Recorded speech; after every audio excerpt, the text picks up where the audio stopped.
Alright, hello and welcome to the Bean Talking Podcast. On this podcast we talk to people that have done things that is undeniably the best. Episode 14 being no different with Gareth Benson, an intellectual property lawyer and educator in the digital space.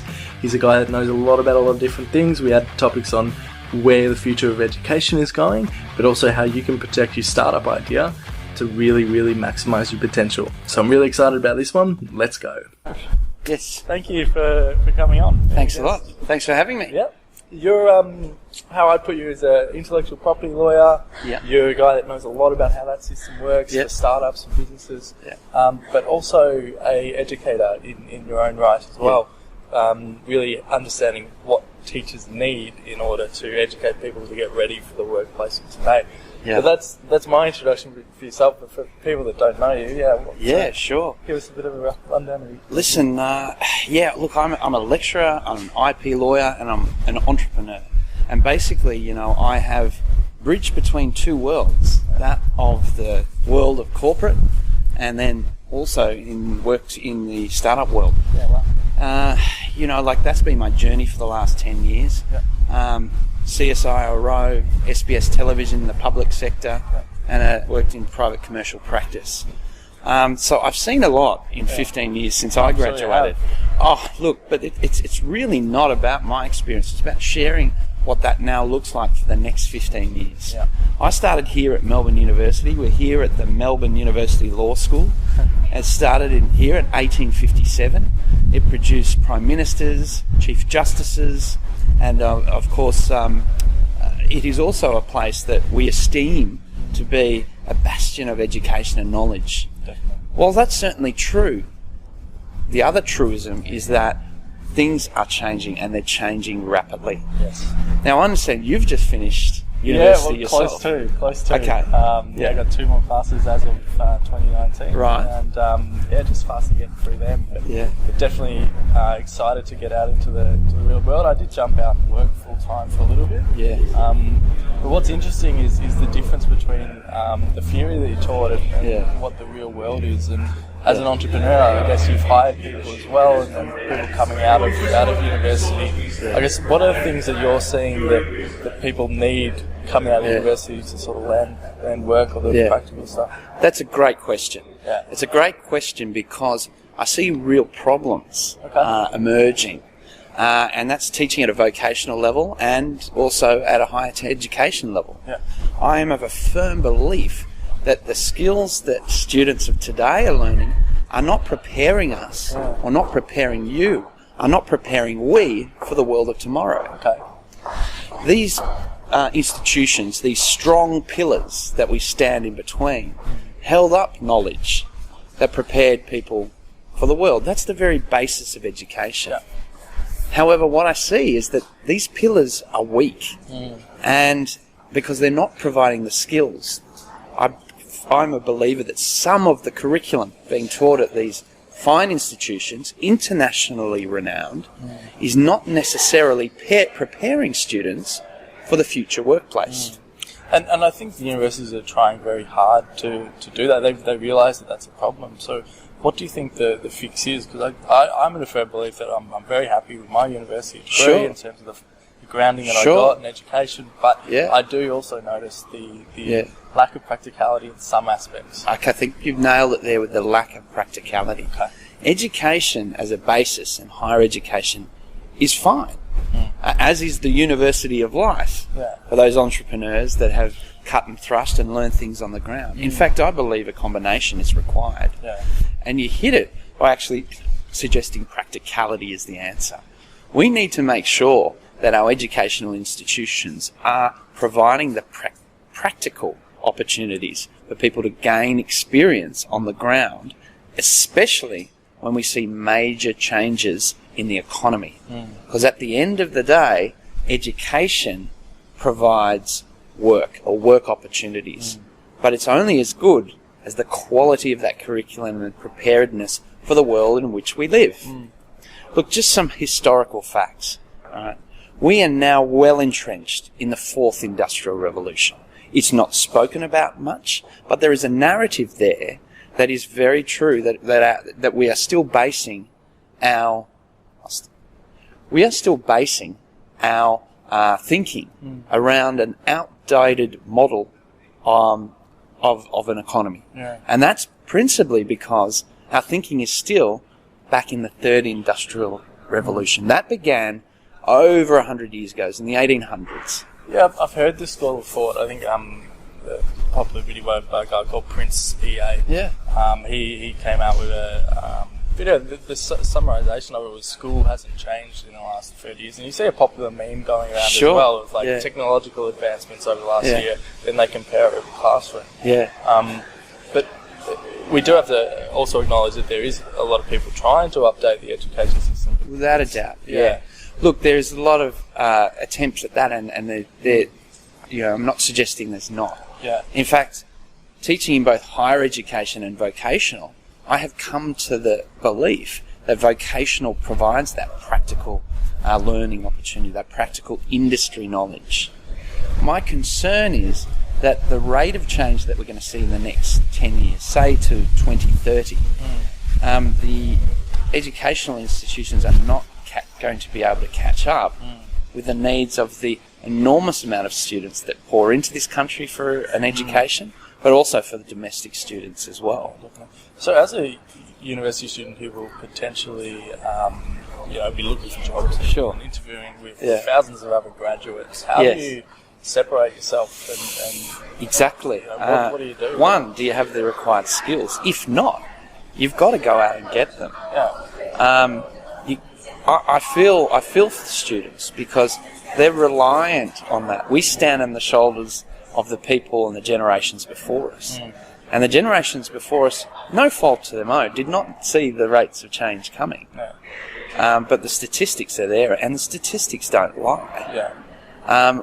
PwC, CEDA, all see a lot of economic change and a lot of economic hurt possibly coming because we haven't prepared ourselves for the skills gap. Yeah. And as a student graduating, I mean, the best advice I can give is to choose a practical orientation of your course based on what you love, based on following your bliss, based on your passion. All these are not just buzzwords. It's really true. And you're talking to a lawyer, someone that fought for his truth throughout 2 decades now, and still am, to ensure that the work that I do is congruent with my identity. And I really think that's important, because at the end of the day, people with passion, people who love what they do, people who are highly engaged with their sense of purpose, end up doing great things. They end up solving problems. They end up being more productive, more happy, more prosperous for the economy. Yeah. And surely that's an imperative. And surely in a prism of thought that sees education as empowerment, surely that should become a priority. Oh, definitely. The second thing is actually the institutions giving the required skills for students of today and tomorrow to solve the problems of the future. Yeah. This is often talked about as enterprise skills, and that's a completely different faculty, if we can call it that, of knowledge, because it's about creativity, it's about commercial nous, it's about entrepreneurial skills, it's about communication skills. All these things are being seen as far more important in the future of work than whether you have a commerce degree, an arts degree, a law degree. Okay, that's a skill set. Yeah, we're talking soft skills here. Soft skills is exactly right. Yeah, and I think it's not only the education industry. It's not only education that needs to provide that. Workplace as well. It's the workplace, and in fact, what I see happening, what I'm in discussions with industry about at the moment, is actually industry taking leadership in actually equipping graduates with the skills to allow them to build a bridge to change and allow them to be more readily equipped. And that's how I see the solutions. I see the solutions in industry. Yeah. Because you can't change things overnight. However, industry is agile. Industry has funding. Industry has the ability to provide a bridge towards the new world of work. And that's what I'd love to see happen. Very cool. Very cool. I want to actually learn a little bit about intellectual property. Yeah, sure. Sure. Just as I've got an expert here, I might as well ask the questions. Because a lot of people have an idea and then they go and launch it and they don't realise, oh no, someone can now take this. Yeah. What are the common mistakes you're seeing in startups when it comes to IP and protecting? Sure. Well, just broadly speaking, I mean, IP is about the expression of thought. Yep. You know? And so therefore, we all are capable of producing ideas. In fact, the startup economy requires it. I think there is a lack of understanding of what it actually entails. And most broadly speaking, it's about protecting ideas, and it's the right, the right that an individual has to have attribution over that. Yeah. Now, in terms of the startup sector, where we see people coming out with their ideas, they're pursuing them, there is a stage in which they should adequately protect those ideas. I often call it a three-step process. It's about evaluating, protecting, and then leveraging your intellectual property. Evaluation begins with what the idea is. If you're creating, for example, a software app, you need to understand that that is copyright, but it also is patentable subject matter. And patentable subject matter can be protected. It can be registered. It's a registered intellectual property right. So one of the things I would say to startups or those that have an idea, say in the software or the tech space, is to get really familiar with what patents can do. You go on Shark Tank, for example, and then one of the first questions they ask people is, do you have a patent on this? Exactly. 80% of them say no, though. Yeah. So look, it is, and also there's some misnomers in the startup system that you can't protect software. Now, I know for one, working with a patent attorney as part of my practice, we are on a weekly basis now having discussions about patentable subject to do with software. And there are certain things you can do to protect it in order to get the funding as well. Oh, yeah. And this is the other side of it. When you take to industry an idea, you've got to make sure your intellectual property is protected. Okay, it's like this. You wouldn't let people into your home without closing the door, having a lock on the door, or at least having a fence. Yeah. What some of the registrable intellectual property rights allow you to do is actually put that fence up. Yep. You can protect your brand with a trademark. You can, in certain circumstances, if it falls into patentable subject matter, you can acquire a provisional patent and protect it for a period of time while you go to industry and seek interest in it. Yeah, because it's one of the things. I mean, what makes your product different is a question a lot of investors would ask, and people might be scared to do that without a provisional patent. Exactly. So it's worth having those conversations. It's worth getting the advice.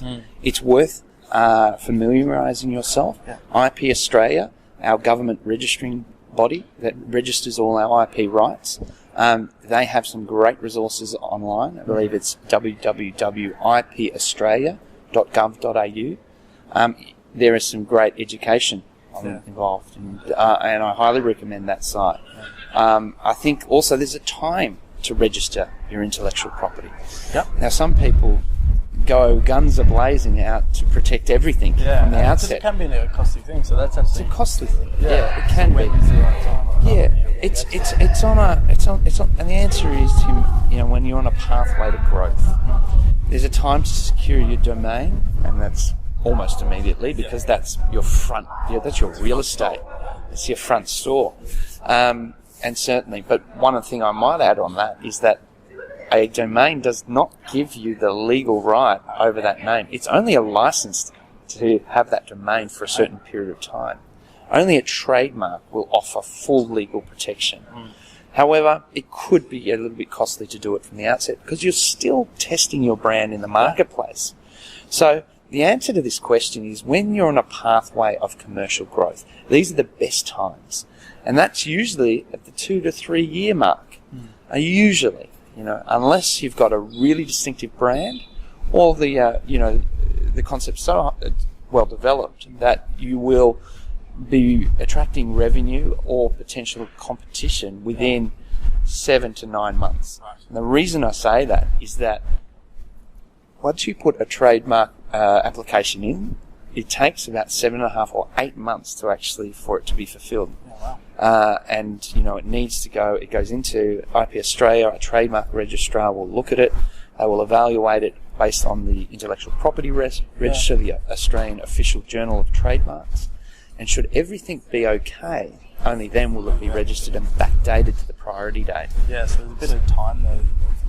There's a bit of time, that's exactly right. So you want to just make sure that both with patents and trademark that you have that priority date. Particularly when it comes to patents, it is the first to register, the first to gain priority. Okay, because if ever in the future, and let's hope, touch wood, the idea does take off, you want to be able to defend it, and more importantly, an investor, in return for their investment, will want to see that you have quarantined some part of your IP, and that will be either your patent, your trademarks, or quite simply contracts that delineate a chain of title which shows you to be the owner of your product, your service, your software. So it's not just trademarks, it's not just patents, and there are other registrable rights. It's about contracts as well. Contracts basically give you the vehicle in which you can protect yourself as well. And that's a larger area of commercial and IP law tend to go together. But it's important to get the fundamentals, and I think that's the answer here. Is that to get the fundamentals around IP, about contracts, even in terms of companies, whether to set up as a partnership, as a sole trader, as a trust. That's always worthwhile to do in the early stages. Just get the advice, or at least inform yourself. There's a lot of free resources available, and certainly, me and my associates who are focusing in this new age of work on the startup economy are certainly really open to having discussions with people, because we believe in the empowerment of education. The more that we can give, the more that we can empower others, the better world we're going to create, for others. And certainly that's been my focus between education and industry. Actually, because Australia is such a service-based industry, and there's a lot of education businesses, people bringing out ebooks, people running workshops, people doing seminars and talks.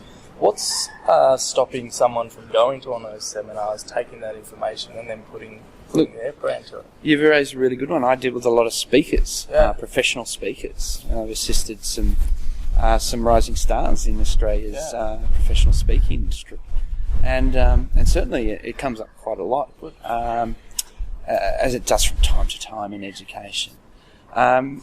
Look, anyone is free to copy an attribute in certain circumstances, right? Copyright, essentially copyright law, the Copyright Act 1968, actually does empower others to copy work in certain circumstances. There's a couple of free use exceptions. That's for education. It is permitted for the purpose of education in a classroom or another learning environment to actually show others work or to repurpose it in educational materials. There is a free use exception also with respect to reporting the news. So if we refer to The Matrix, which we kind of are living in at the moment, and you were in this film to actually splice in a couple of scenes, that would be permitted if it was for the purpose of education. The problem arises, or it becomes more problematic, if you are deriving other people's work for commercial benefit. If you were to take and do a mashup of The Matrix, and make a music video out of it, saying Tim's out of school and into the workplace, and he's going to blow the doors off the new startup economy, and he made a music video along those lines, then, and then started selling it. You might get a tap on the shoulder. You might get a tap on the shoulder from studios, and certainly I've seen that happen. I was representing a band, actually, a student band, as I was in my early years of practicing. And they had this name of their band, and it was called Virgin Sumo. which is just a cool name. They were playing down in the eastern suburbs of Sydney, in Glebe, and they got that tap of the shoulder from none other than Mr. Richard Branson's legal representation. Oh, my God. And they had a cease and desist note served on them, and they said, basically, cease and desist use of that name. We are registered as Virgin is in so many categories. That they were shocked. Did they have to change and they decided to fight it. Oh, they fought it. Okay. So I represented them against Virgin to actually see if we could broker a deal. And this is the thing, look, at the end of the day, they weren't going to, Samson and Goliath, they weren't going to take over, take it all the way. But because they resisted, because they actually did their best to, they did their very best to, defend their rights, and that's always worth backing your own identity. That was enough for Virgin to say, listen, we'll offer you amount. And we negotiated, I represented, and we negotiated actually a settlement of about, a sum that was enough for them to record their first EP. It's amazing. So, at the end of the day, it's a wide marketplace out there, and sometimes, startups or small business owners, don't even know that they're encroaching on others' IP. Space, but some of the biggest brands in the world will have an army of IP lawyers scanning the marketplace because their brand. One thing. They want you want to protect your brand. They want to, and that's fair enough too. Yeah.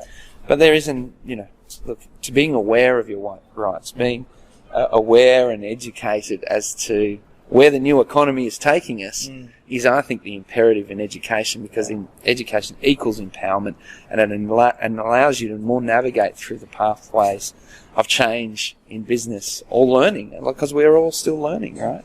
These pillars still stand tall, and we stand on top of them, but we stand on top of them with force, with both a vision for the future by looking back in history in the past. And that kind of relates back to that whole conversation about the third industrial revolution and the fourth industrial revolution of the digital age we're now in. Yep. Technology is not new.